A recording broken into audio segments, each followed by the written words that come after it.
Assalamu alaikum students, this is Farwa Batul, your O-level computer science instructor, and welcome to another video for chapter number 8 programming. Since we have started activity 8.4, we are already done with Python and Visual Basic for this activity. Now we will be using Java as my programming language to do this activity.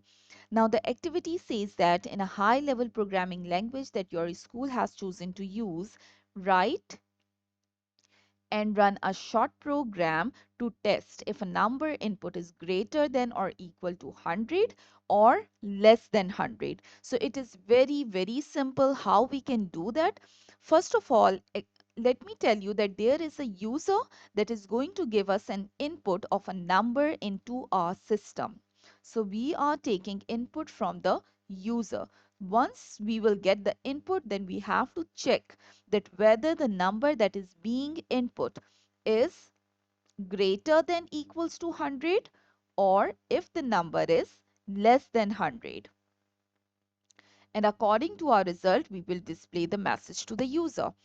Now, how you can do that? You can do that by using your selection statement. There are two options for you. One is if then else and the other is case statements that we are using for selection. But in this case, you are going to use your if then else statement. How we can do this program in if then else using Java? Let me quickly show you the code here and explain you each of these lines. Okay, look at the bottom. Here I have the code in Java. Now look at this. The first thing that I have did is to import a library that is java.util.scanner. Look at my first line. I'm importing a library that is java.util.scanner. Why? Because this library or this basically the scanner class allows you to take the input from user, to take input from user. And in this activity, we have to take a number from the user as an input. So we have to import the library java.util.scanner. Okay, now remember that whenever you are coding, you must have to code inside your main class. In the main class, there is a main method where you have to start your coding.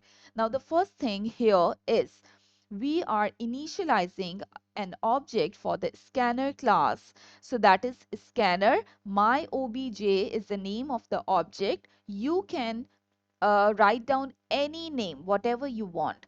Then equals new scanner inside the round bracket. Sorry for this. You have to mention system.in.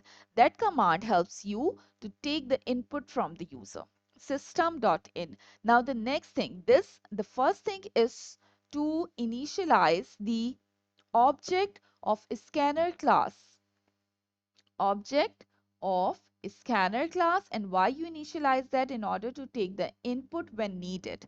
Now the next thing is in number 2, the second instruction, there is a display message. System.out.println is your output statement that shows message to the user, and it says that please enter the number. So this is the first thing that the user is going to see in this program. Please enter the number. Once this message is displayed, the user has to enter some number.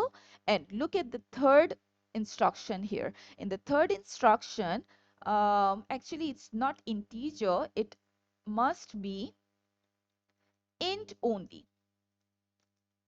You are initializing a variable that has an integer data type, and you name the variable as number.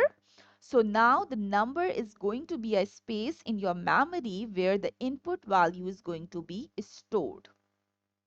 That is your variable. Now equals my obj. Let me just remove the dot here because the object name is my obj, not a dot between. So my obj, next you can just see that here is dot next int. Next int is going to be basically it's a method of your scanner class that converts your input value. Let me write down here, converts. Next int converts input from string to integer data type.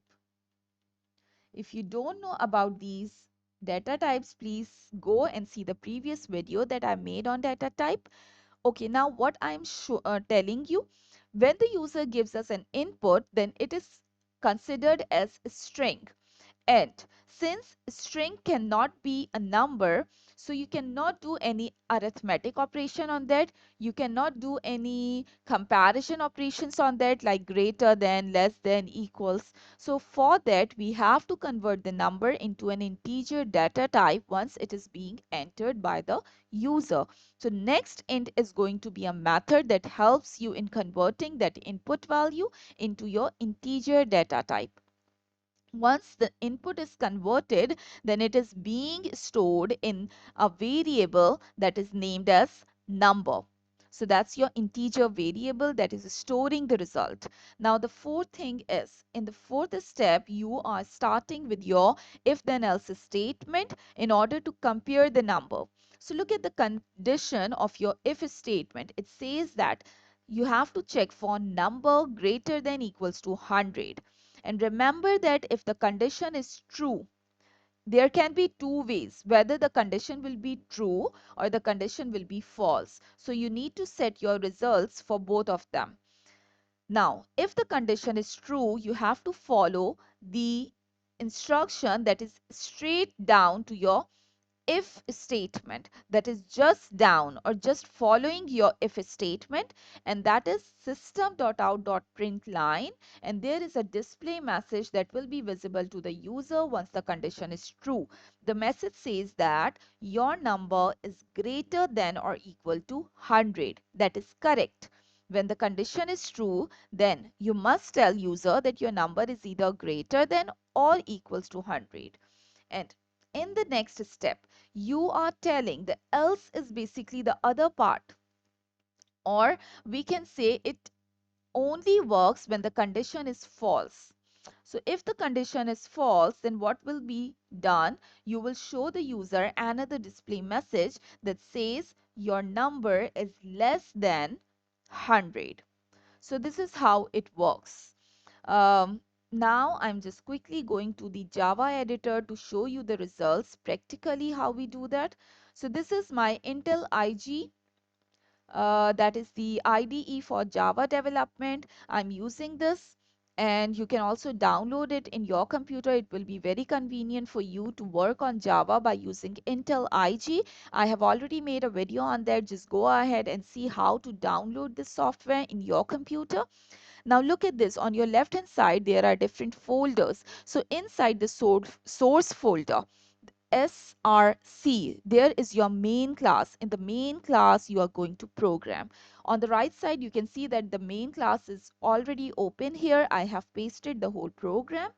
The first thing here is you have to import java.util.scanner. That is your library that is going to help you for taking input from the users or to make an object for the scanner class. And we can use the methods or the functions that are inside your scanner class. Now, the next thing, inside your main method, you have to start your programming. The first thing here is to initialize uh, an object for your scanner class. So it is named as my obj, and you have mentioned system.in in your bracket, round bracket, that helps you to take input from the user.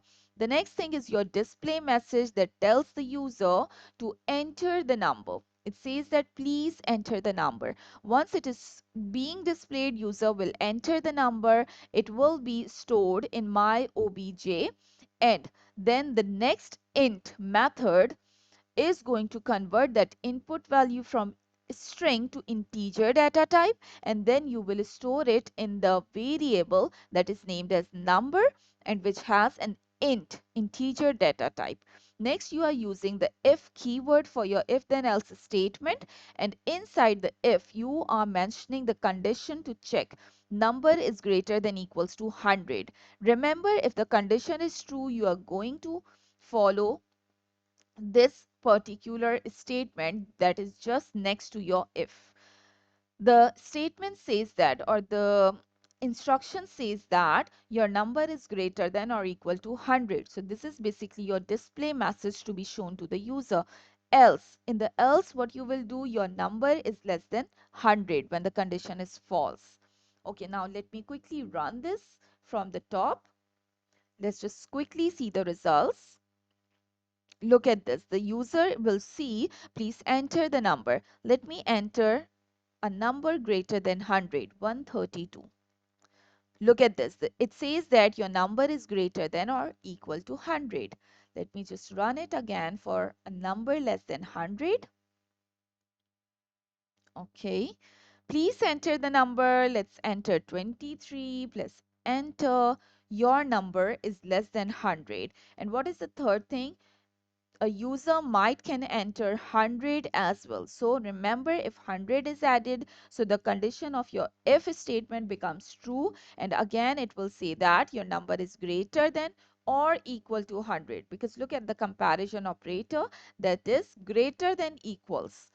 So thank you so much for watching the video. Stay tuned, stay connected, and in the next video we are going to start with the case statements. That is another method of using selection in your programming language. Stay tuned, stay connected, and do not forget to subscribe the channel. Bye bye.